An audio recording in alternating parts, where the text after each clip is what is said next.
Hi there. Have you ever read a book and wanted to throw it out of the window?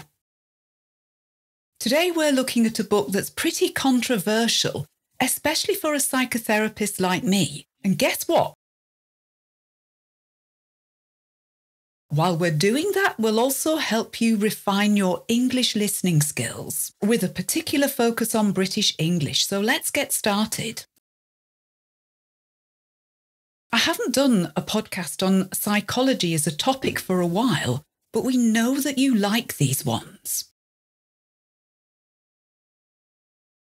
And I think that this might be a two-parter. Do you know the book The Chimp Paradox by Steve Peters?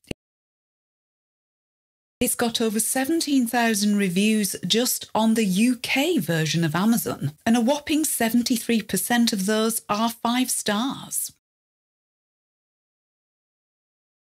But I'm not a fan, and I know lots of people who aren't either. Stick around for an alternative viewpoint on this book and what I think is a more realistic take on human emotions and behaviour. And all the while, you'll be improving your English at the same time. The Chimp Paradox by Professor Tim Peters is a book I've disliked for years. I was amused to read a therapist's comment on Reddit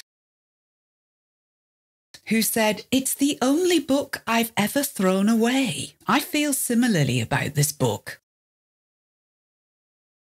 It may help people who have certain problems. But on the whole, I think the book is misleading and may actually be doing people a lot of damage. I have clients that quote from it all the time, and I find that once they've read this book,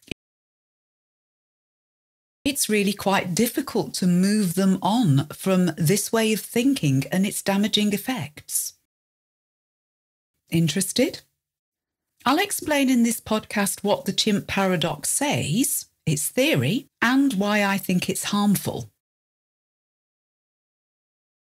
And I may later on do another podcast which goes through a similar model of human beings,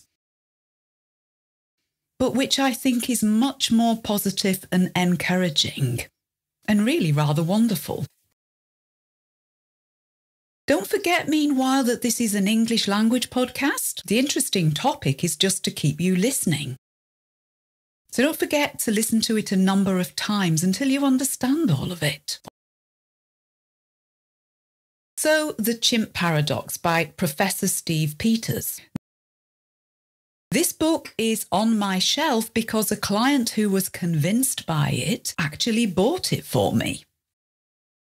Unlike the therapist on Reddit, I haven't actually thrown it away. It's something like the saying, "Keep your friends close and your enemies closer," I think. That's the way I feel about it. But given its positive ratings and its popularity, you're probably surprised to find that a psychotherapist like me really doesn't like this book. But actually, I reread parts of it to make this podcast.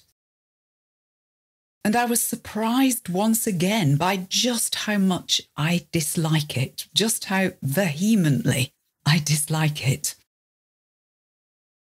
What are the main ideas of the book then?